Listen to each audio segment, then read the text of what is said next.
नमो अर्हन्ताणं नमो सिद्धाणं नमो आयर्याणं नमो अज्जायाणं नमो लोये सव्यसाहुणम्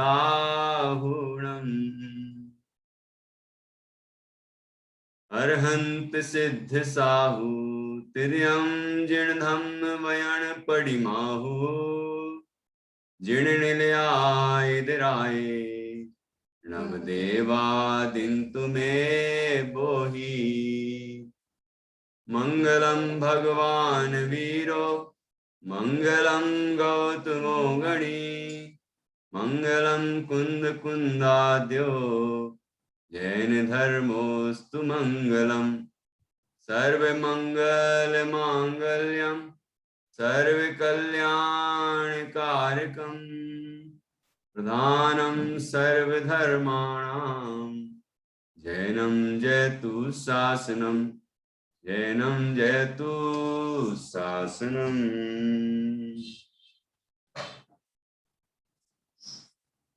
अभी तक हमने 3 विषयों पर चर्चा कर ली है।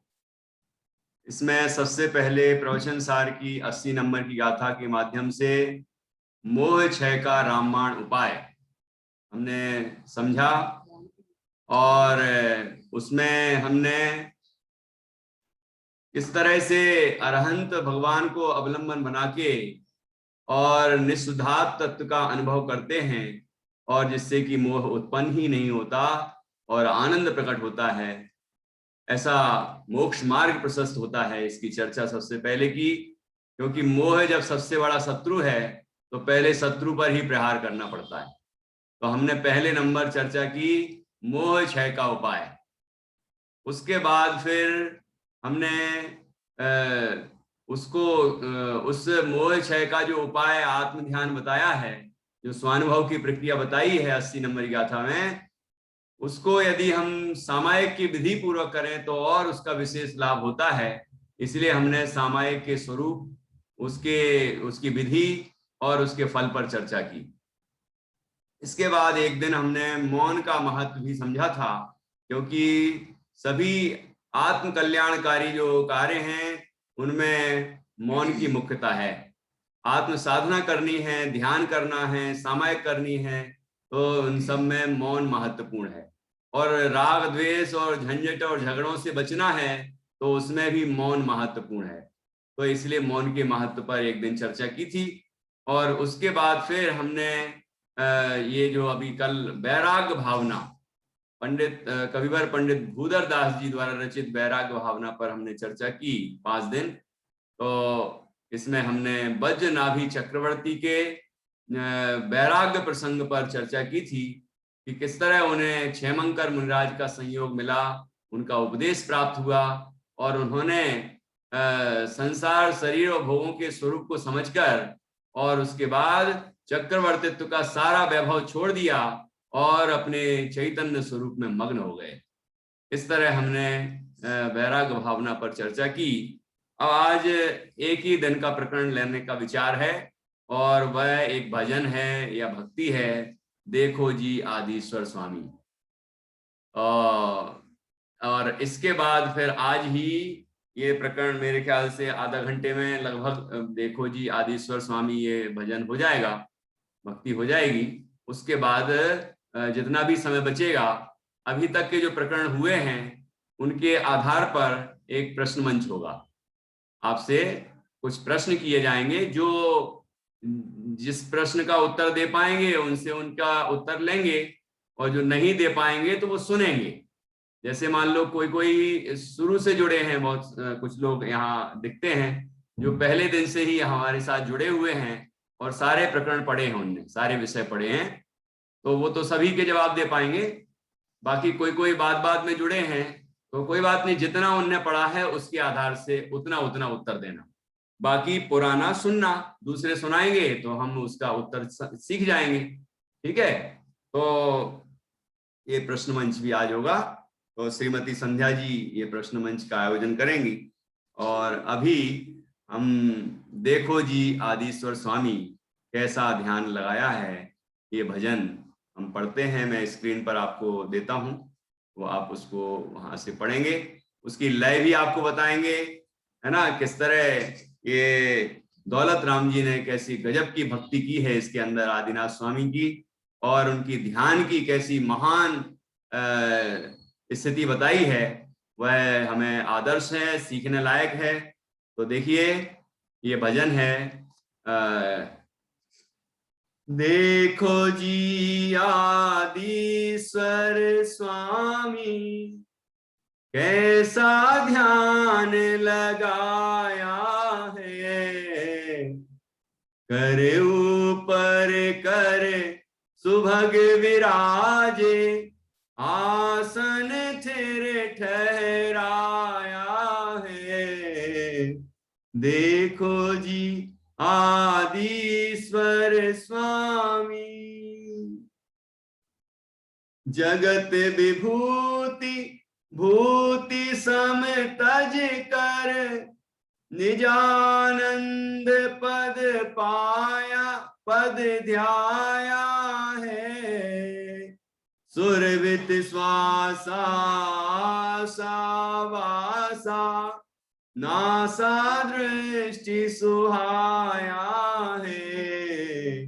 देखो जी आदिश्वर स्वामी कैसा ध्यान लगाया है।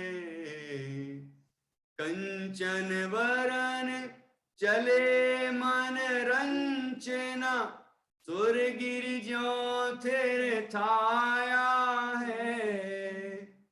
जास पास यही मोर मृगी हरि, जाति विरोध नसाया है।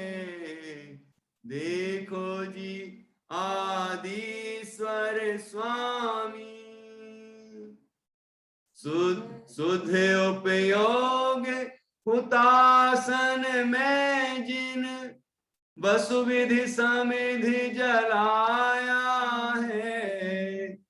श्यामली अली कावली सिर सोहे, मानो धुआं उड़ाया है। देखो जी आदिश्वर स्वामी जीवन मरण अलाभ लाभ जिन, सबको नास बताया है। सुर नर नाग नमहि पद जाके, दौलतास जस गाया है। देखो जी आदिश्वर स्वामी, देखो जी आदिश्वर स्वामी कैसा ध्यान लगाया है। कर ऊपर कर सुभग विराजे, आसन चिर ठहराया है। देखो जी आदिश्वर स्वामी। इसमें आदिनाथ स्वामी ने किस तरह ध्यान लगाया है, कैसी उनकी ध्यान मुद्रा थी, और उस ध्यान के बल पर उन्होंने सारे कर्मों का नाश कर दिया, है ना। ऐसा पहले तो 4 घातीय कर्मों का नाश कर दिया, अरहंत अवस्था पाई, उसके बाद फिर सिद्ध अवस्था प्राप्त की। तो उनकी इस ध्यान मुद्रा का वर्णन यहाँ पर किया गया है।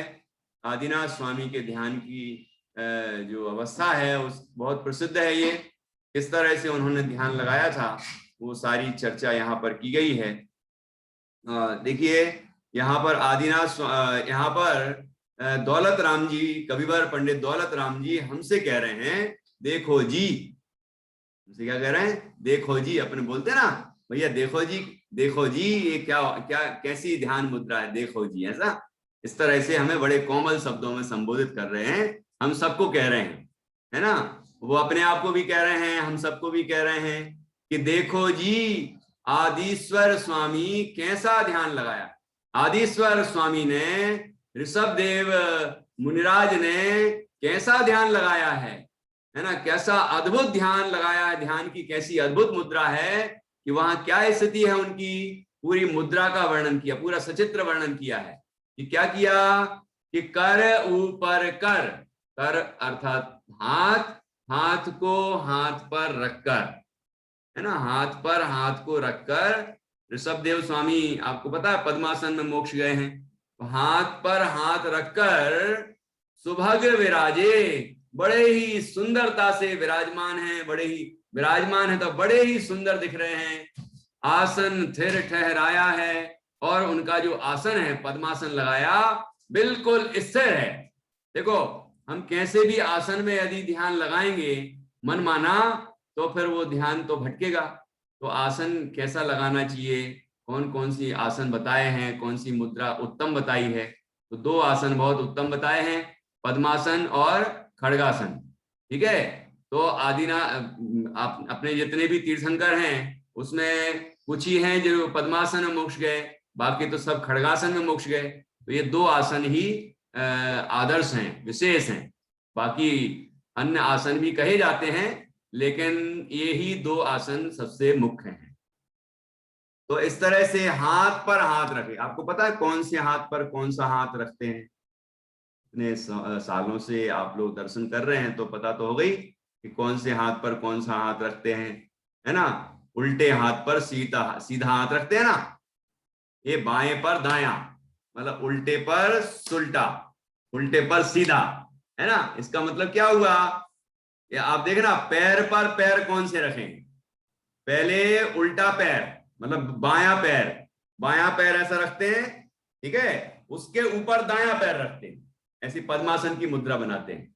तो बाएं पर दायां मतलब उल्टे पर सुल्टा सीधा, ऐसे ही हाथ में भी उल्टे हाथ पर सीधा हाथ। ये आपने देखा होगा परिक्रमा भी लगाते हैं अपन, उल्टी तरफ से लगाते हैं, ऐसे बाएं से दाएं तरफ जाते हैं, बराबर। ये सब मैंने इस पर विचार किया तो आखिर क्या कारण है, तो इसका कारण एक तो ये समझ में आता है कि आज तक हम अनादिकाल से उल्टे ही तो चल रहे हैं, हमारी श्रद्धा उल्टी, हमारा ज्ञान उल्टा, हमारा आचरण उल्टा, सब उल्टा ही उल्टा चल रहा है, इसलिए हम संसार में भ्रमण कर रहे हैं, दुखी हो रहे हैं।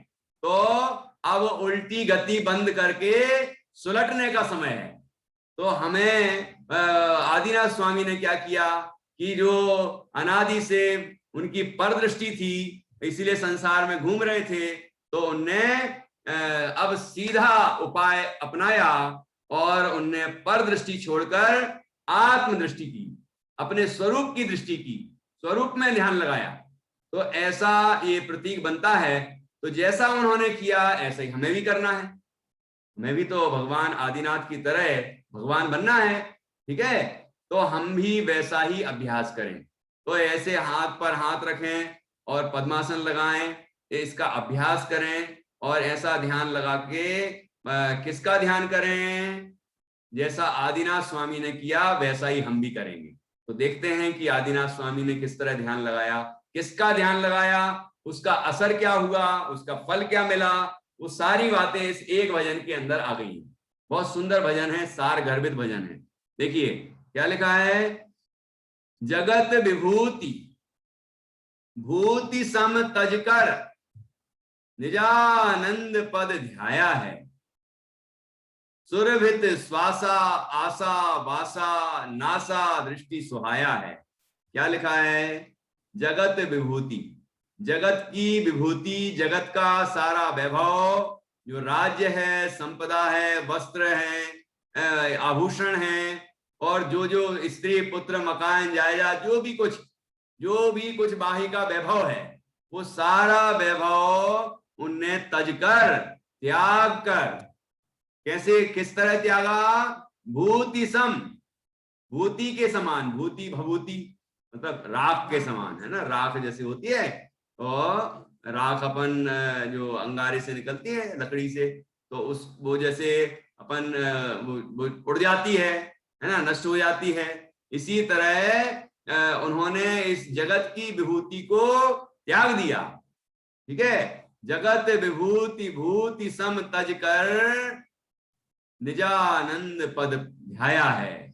ये जैसे वो राख है, तो राख जो है अब जल गई ना, नष्ट हो गई। अब क्या काम की है, ऐसे ही उन्हें ये समझ में आ गया, अभी तो सारा वैभव रसपूर्ण लग रहा था, सारा वैभव रसपूर्ण लग रहा था, ठीक है, इसलिए तो गृहस्थी में थे।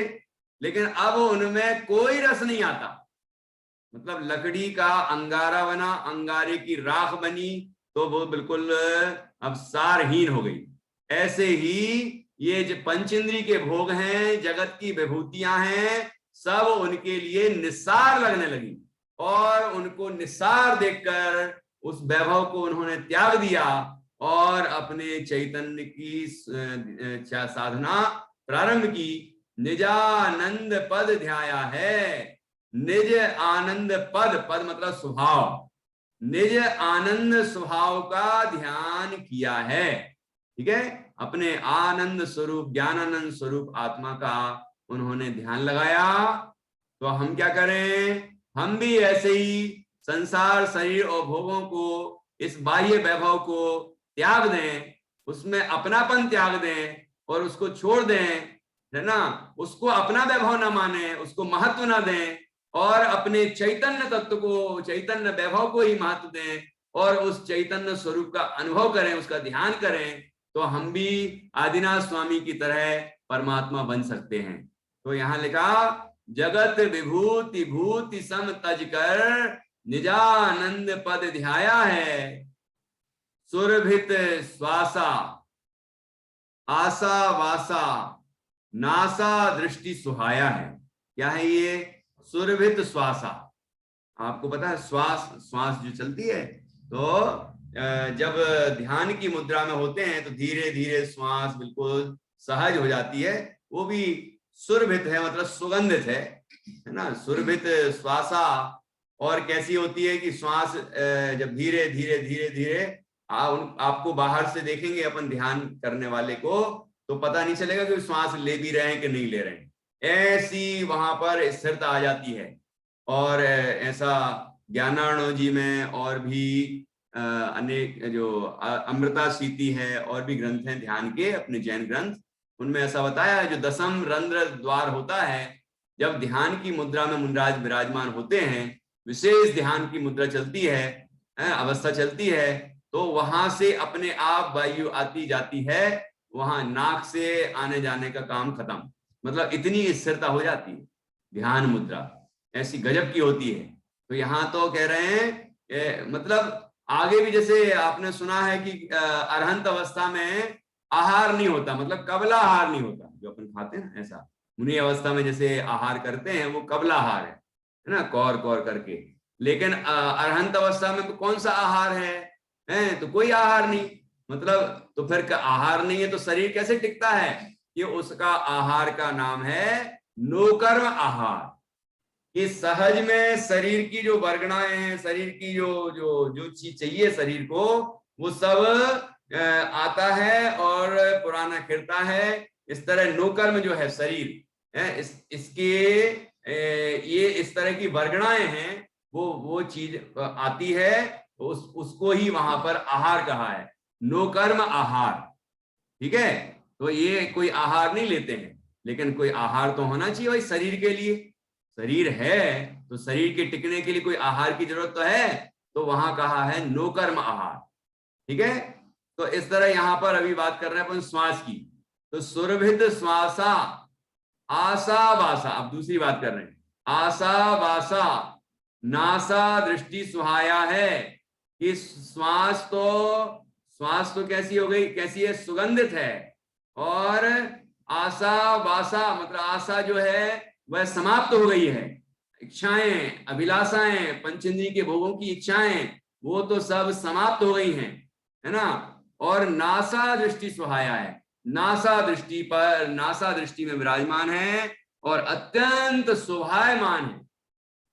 नासा दृष्टि कैसे होती है, ये आप नासा दृष्टि, नाक, आंख को यहाँ नाक पर देखें, आप ध्यान लगाएं नासिका पर, है ना, ऐसे बैठ के नाक को ही देखें, तो आप देखेंगे कि नाक पर जो पुतलियां जमती हैं, तो वो जो दृष्टि है वो नासा दृष्टि है, ना तो वो नेत्र खुले हुए हैं पूरी तरह, ना ही पूरी तरह बंद हैं, ठीक है।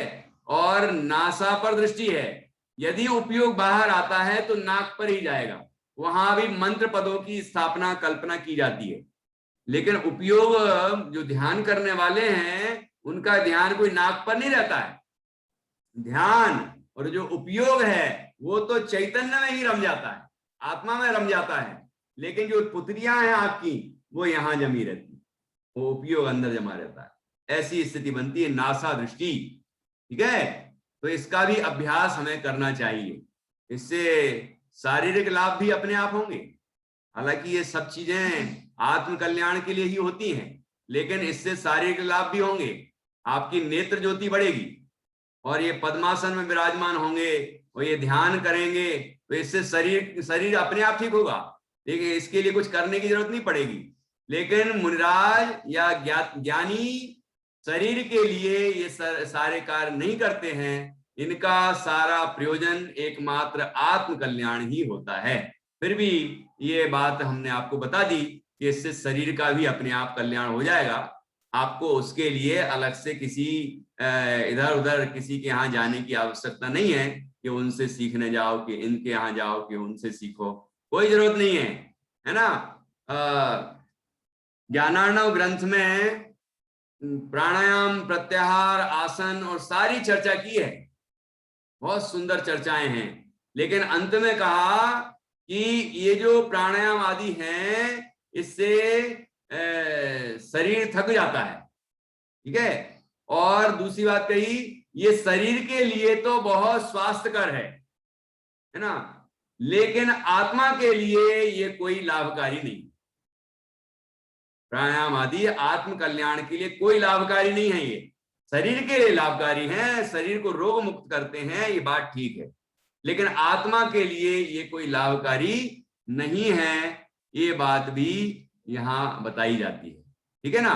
तो इसलिए हमें यदि ये सारी चीजें करना भी पड़े, करने का विचार भी हो, तो अपने जैन ग्रंथों में जिस तरह बताया है उस तरह हम करें, उस प्रयोजन से करें, उस तरह की प्रक्रिया को अपनाएं, तो कम से कम हम यहां वहां जाके भटकेंगे तो नहीं। ठीक है, और ये जो यहाँ बताया है ये सब चीजें शरीर को अपने आप लाभ पहुंचाती हैं, उसके लिए कोई करने की जरूरत नहीं है।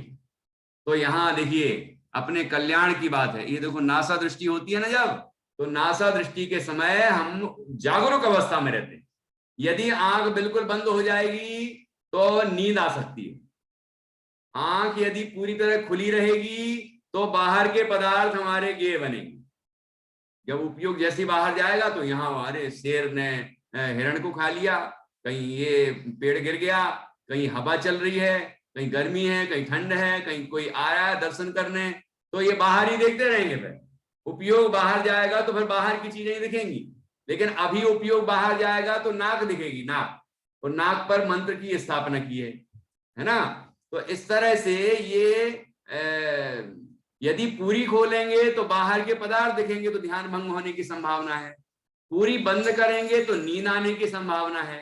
इसलिए न पूरी खुलती है न पूरी बंद होती है, बल्कि नासा दृष्टि होती है, अध खुली। ये हमारे ये विज्ञान है। ठीक है ना, इसके पीछे एक कारण है। तो यहाँ कहा सुरभित श्वासा आशा वासा नासा दृष्टि सुहाया है। बड़े ही सुंदर दिखाई देते हैं नासा दृष्टि में, बड़े ही सुहावने लगते हैं प्रभु, है ना। अब आगे क्या कहते हैं, कंचन वरण चले मन रंचना सुरगिरि ज्यों तेरे थाया है। कंचन वर्ण, आदिनाथ स्वामी के शरीर का वर्ण कैसा था, कंचन वर्ण, है ना, कंचन वर्ण था, उसी का उल्लेख यहाँ किया है ना। कौन कौन से रंग के होते हैं तीर्थंकर हुए हैं, मतलब तीर्थंकर के शरीर का रंग, 2 हरियल, 2 सांवरे, 2 गोरे, 2 लाल, और बाकी सब कंचन वर्ण। तो उसमें पहले नंबर के तीर्थंकर भी का शरीर भी कंचन वर्ण का था, अर्थात स्वर्णिम था, गोल्डन। इसलिए तो हमारा एक झंडा तो बनता है पचरंगा, क्योंकि 5 रंग के तीर्थंकर थे ना। तीर्थंकरों के शरीर का रंग 5 थे, दो हरियल, दो सांवरे, दो गोरे, दो लाल, बाकी कंचन वर्ण। तो ये रंग भी बनाए जाते हैं 5 रंगों में। और दूसरा, ज्यादा तीर्थंकर किस रंग के थे? ये सुनहरे गोल्डन कलर के थे, ये कंचन वर्ण के थे। इसीलिए एक झंडा प्रचलित है अपना, है ना, वो केसरिया बोलते हैं अपन, गोल्डन गोल्डन कलर का होता है वो, है ना, सुनहरा। तो इस तरह और भी वैसे झंडे के रंगों के कारण और भी बताए जाते हैं कि पंच परमेष्ठी के 5 रंग की कल्पना की गई है। और भी अनेक कारण है, लेकिन ये भी एक कारण है। तो यहाँ आदिनाथ स्वामी के शरीर का रंग था कंचन वर्ण। कंचन वर्ण, कंचन वर्ण चले मन रंजना। शरीर तो कंचन वर्ण है, ऐसी नासा दृष्टि, पद्मासन में विराजमान है। ठीक है, ये पूरी दृष्टि यहाँ पर अभी तक की कल्पना कर लेना कि क्या स्थिति बताई। कह रहे हैं कि चले मन रंजना, मन थोड़ा सा भी चलायमान नहीं होता। ऐसी ध्यान की एकाग्रता है कि मन इधर उधर कहीं भी नहीं भटकता।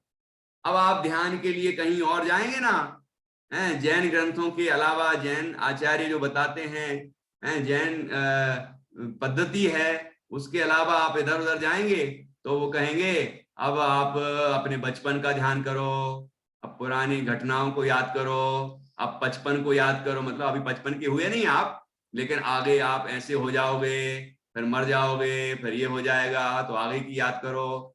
फिर ऐसी याद करो कि आसपास कितनी आवाजें आ रही हैं, कहीं शरीर में क्या क्या हो रहा है, पता नहीं क्या क्या बताते रहते।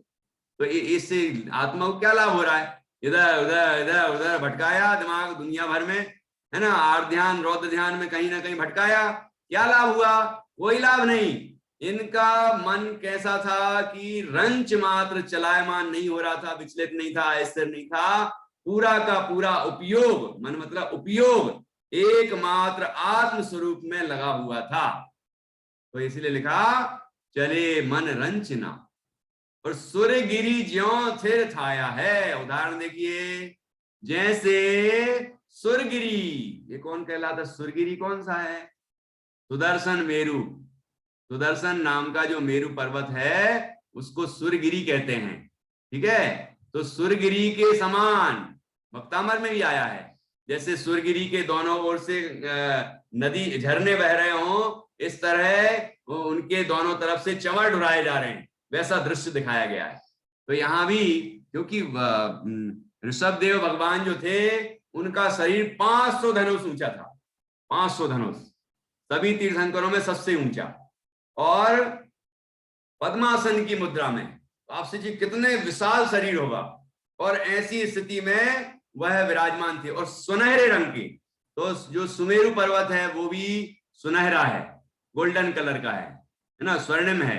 तो इसीलिए उनकी उससे उपमा दी है, तुलना की है कि उनका शरीर किस तरह दिखाई दे रहा था। ऐसा लग रहा था जैसे सुमेरु पर्वत हो और बिल्कुल स्थिर हो। ऐसे ही भगवान ने मुनिराज अवस्था में, मुनि अवस्था में आदिनाथ स्वामी ने ध्यान लगाया था, शरीर से भी स्थिर, मन से भी स्थिर।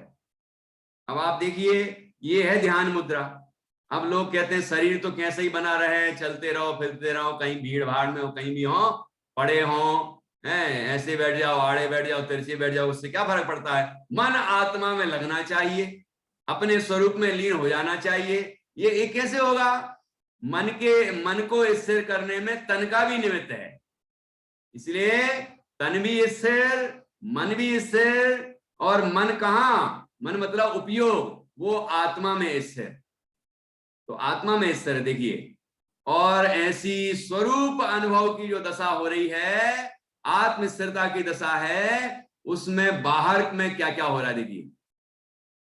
उनकी जो परम शांत मुद्रा है उसको देखकर, जास पास अहि मोर मृगी हरि, जाति विरोध न साया है। उनके पास, जास पास मतलब उनके पास, जिनके जास पास, जिनके पास, अहि मोर, अहि मतलब सर्प, सर्प, और मोर मतलब मोर, मयूर। तो सांप और जो मोर होता है उनका जाति विरोध होता है, मतलब सांप जो मोर जो है वो सांप को खा लेता है, मोर की आवाज सुन ले तो सांप अपने बिल में घुस जाता है, ऐसा इनका आपस में बैर विरोध है। ऐसे ही लिखा है मृगी हरि, मृगी मतलब हिरणी होता है, तो कोई भी पशु हो सकता है, और हरि मतलब शेर, तो जिन जिन पशुओं को शेर खा लेता है उनको यहां पर समझना। तो मुख्य रूप से हिरण और शेर का उदाहरण आता है। तो हिरण और शेर में ऐसा विरोध है कि जहां शेर को की आवाज भी सुन ले या उसकी गंध भी आ जाए तो हिरण भाग जाए वहां से, ऐसी स्थिति है। लेकिन जब भगवान की ऐसी परम शांत मुद्रा को देखा, ध्यान मुद्रा को देखा, तो उन जानवरों के आपसी बैर खत्म हो गए, जाति विरोध नसाया है, और वो सब आके उनके पास में शांति पूर्वक बैठ गए, है ना। महान तपस्वियों का ऐसा प्रभाव होता है, इनकी परम शांत मुद्रा से अन्यत्र चारों ओर शांति छा जाती है, और जीवों के अंदर भी शांति है, बाहर भी शांति, अंदर मन में भी शांति। तो जब शांति आती है तो बैर समाप्त हो जाता है, और इस तरह होने पर वो सब जानवर उनके चारों तरफ उनके सामने बैठ जाते हैं, और बड़ी शांति से बैठ जाते हैं, उन्हें शांति का अनुभव होता है उनके पास बैठ के, ठीक है। और क्या होता है अब अंदर, और क्या हो रहा है देखिए, सुध उपयोग हुतासन में जिन वसु विधि समिधि जलाया है, श्यामल अलकावली सिर सो है, मानो धुआं उड़ाया है। क्या कहा देखिए, कितना सुंदर है कि शुद्ध उपयोग हुतासन में जिन उन जैन मुनि या उन जिनेन्द्र ने, जिनेन्द्र परमात्मा अवस्था का ध्यान नहीं है ये, उसके पहले का है, ठीक है ना, क्योंकि वहां तो अरहंत अवस्था में तो 4 घातीय कर्मों का क्षय हो चुका है, सिद्ध अवस्था में 8 कर्मों का क्षय हो चुका है, तो ये उसके पहले की अवस्था है।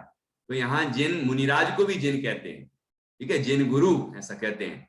तो शुद्ध उपयोग हुतासन में, शुद्ध उपयोग रूपी हुतासन मतलब अग्नि में है, क्या किया है, हाँ, शुद्ध उपयोग रूपी हुतासन में अग्नि में क्या किया, वसु विधि, जो वसु अर्थात होता है 8, और विधि का अर्थ होता है कर्म, 8 कर्मों रूपी समिधि, समिध का मतलब होता है लकड़ी। यज्ञ में जैसे हुतासन मतलब यज्ञ भी होता है, तो यज्ञ में जैसे लकड़ी जलती है, ऐसे ही शुद्धोपयोग रूपी यज्ञ में या उस अग्नि में वह 8 कर्म रूपी लकड़ियां जल जाती है, ठीक है। अर्थात जब उन्होंने अपने शुद्ध चैतन्य तत्व में उपयोग लगाया और अत्यंत स्थिर हुए, वह शुद्धोपयोग की दशा है। उस शुद्धोपयोग की दशा के कारण, शुद्धोपयोग के कारण 8 कर्मों का क्षय हो जाता है, ठीक है। क्रम से 8 कर्मों का क्षय हो जाता है। पहले मोहिनी कर्म का क्षय होता है, फिर मोह क्षयाद, ज्ञान दर्शना वर्णांतराया क्षयाच केवलम, तो ज्ञानावरण दर्शनावरण और अंतराय का एक साथ क्षय हो जाता है फिर, और उसके बाद फिर 4 अघातीय कर्मों का अंत अवस्था में ये अंत में क्षय हो जाता है। तो इस तरह क्रमशः 8 कर्मों का क्षय हो जाता है। तो यहां से लेकर उसको पूरा 8 कर्मों के क्षय तक की पूरी प्रक्रिया का कारण बता दिया कि शुद्धोपयोग रूपी अग्नि में 8 कर्म रूपी जो लकड़ियां हैं, वो जो सामग्री है, हवन सामग्री, वह जल के भस्म हो जाती है। उसी तरह यहाँ पर बताया है। और धुआं भी तोड़ता है, देखा होगा ना आपने, जब लकड़ी जलती है तो धुआं भी उड़ता है। तो यहाँ क्या धुआं उड़ रहा है, कल्पना देखिए, श्यामल श्यामली अलकावली सिर सोहे, मानो धुआं उड़ाया है। श्यामली मतलब काले, देखो काले काले बाल थे उनके, अब उनने कोई रंग तो नहीं लगाया होगा ना, है? ये तो सब नेचुरल चीजें हैं, प्राकृतिक चीजें हैं। अपने आहार विहार निहार पुण्य, मुख्य रूप से पुण्य काम करता है। ठीक है, अब हम पुण्य तो कमाते नहीं हो, पता नहीं क्या क्या लगाते रहते हैं, तो अब लगाने से पाप और बंध रहा है। तो पाप बंधेगा तो उदय में आएगा, फिर और झड़ेंगे। इसलिए पहले पाप को कम करें और अच्छी पुण्य की भावनाएं भाएं, धर्म भावनाएं करें, है ना, तो बाकी तकलीफें भी अपने आप दूर हो जाएंगी। यहाँ देखिए श्यामली, श्यामली अर्थात जो काले काले, अलकावली, अलकावली मतलब होता है अलका मतलब बाल, तो उस बालों की जो आवली है, पंक्ति है, मतलब बहुत सारे बाल ऐसे लटकते हैं ना, उनके बड़े बड़े बाल थे। तो 6 महीने तक, 6 महीने के पहले उन्होंने केस लॉन्च किया, मतलब जैसे मुनि बने तो केस लॉन्च किया था, उसके बाद 6 महीने तक एक बिल्कुल ध्यान मुद्रा में विराजमान रहे। तो अब 6 महीने में बाल बड़े होंगे कि नहीं बड़े होंगे? तो ध्यान मुद्रा की जहां जहां उनकी प्रतिमाएं बनती हैं, तो आपने देखा होगा बड़े बड़े बाल दिखाए जाते हैं, यहाँ तक पूरे बाल। ठीक है, तो ऐसे बड़े बड़े बाल दिख रहे हैं जो, तो कह रहे हैं कि अब देखो, हमारे लिए कहा था सामायिक के लिए, ध्यान के लिए, कि बाल बंधे होना चाहिए, बड़े नहीं होना चाहिए। वो सब बातें कही थी, क्योंकि हमारे चित्त की स्थिरता ज्यादा नहीं हो पाती है। तो आप इससे छल ग्रहण मत करना कि उनके तो इतने बड़े बड़े बाल हो गए थे, खुले थे, तो अभी उनका ध्यान भंग नहीं हुआ तो हम भी ऐसे करेंगे। ये नहीं, वो तीर्थंकर थे, उनका पुरुषार्थ विशेष होता है ना। उनकी बात, उनके तो पिछी का मंडल भी नहीं होता, फिर आप क्या कहोगे? पिछी का मंडल भी नहीं लेते हो, तो क्योंकि उनके इस तरह से जरूरत ही नहीं पड़ती है, निहार होते ही नहीं उनके, है ना, मतलब ये कि शौच आदि क्रियाएं ही नहीं होती, तो फिर उनके लिए इन सब चीजों की क्या जरूरत है? तो वो राजमार्ग है, लेकिन पिछी कमंडल आदि एक दूसरा विशेष मार्ग कहा है, अपवाद मार्ग भी कहते हैं इसको। तो उनकी सामग्रियों की आवश्यकता अन्य मुनियों को पड़ती है, चौथे काल में भी पड़ी, जिनको मोक्ष हुआ उनको, उनने भी धारण किया ये सब चीजें। ठीक है, चलिए तो आगे बढ़ते हैं। तो इस तरह श्यामल अलका वली सिर सो है, मानो धुआं उड़ाया है। ऐसा लग रहा था जैसे वो अलकाएं, मतलब जो बाल ऐसे उड़ रहे होंगे ना हवा में, है ना, तो ऐसा लग रहा था जैसे अंदर में जो उन्होंने शुद्धोपयोग रूपी अग्नि में 8 कर्म रूपी लकड़ियों को, सामग्री को भस्म किया है, उससे जो धुआं उड़ रहा है, वो मानो वो अलकाएं जो ऐसी ऐसी उड़ रही हैं, बाल उड़ रहे हैं, तो ऐसा लग रहा है जैसे धुआं उड़ रहा हो। ऐसी कल्पना की है, देखो, है ना। श्यामली अलका वली सिर सो है, मानो धुआं उड़ाया है, उनको भस्म कर दिया 8 कर्मों को, और उसका धुआं उड़ रहा हो बाहर, ऐसा प्रतीत होता है। और देखिए कैसी समता है उन मुनिराज की, है ना, उन ऋषभ देव की कैसी समता है, देखो। जीवन मरण अलाभ लाभ जिन, सबको नाश बताया है। यहाँ पाठांतर है ये, इसकी जगह पर कोई शब्द थे, वो अभी मुझे याद नहीं आ रहा है, लेकिन है कोई अर्थ यही है, कोई दिक्कत नहीं, कि जीवन मरण, जीवन हो या मरण हो, आयु क्षय हो जाए या आयु बनी रहे, उससे उसमें समता भाव। तो जीवन मरण अलाभ लाभ, कि लाभ हो रहा हो या अलाभ हो, है, आय हो रही हो या व्यय हो रहा हो या आय बंद हो गई हो, कोई भी स्थिति हो, लाभ अलाभ की कैसी स्थिति हो, जिनको सब जो लाभ, जीवन मरण अलाभ लाभ, कैसी भी स्थिति हो, सब अवस्थाओं में वो समता भाव रखते हैं ऐसे। और सुर नर नाग नमहि पद जाके, दौलतास जस गाया है, कि ऐसे जो महान तपस्वी ऋषभ देव मुनिराज हुए, फिर वो अरहंत हुए, तीर्थंकर हुए, और फिर सिद्ध हुए, ऐसे महान आदिनाथ भगवान के चरणों में कौन कौन नमस्कार करता है?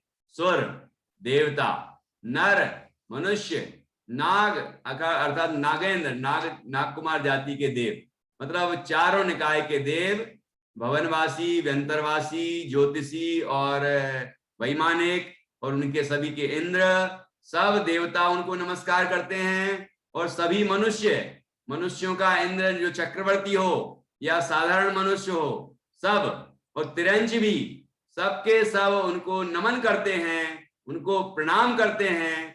तो जिनको प्रणाम करते हैं, जाके नमहि पद, जाके, पद मतलब यहाँ पैर, चरण, ऊपर पद एक जगह था, स्वभाव अर्थ था, यहाँ चरण अर्थ है।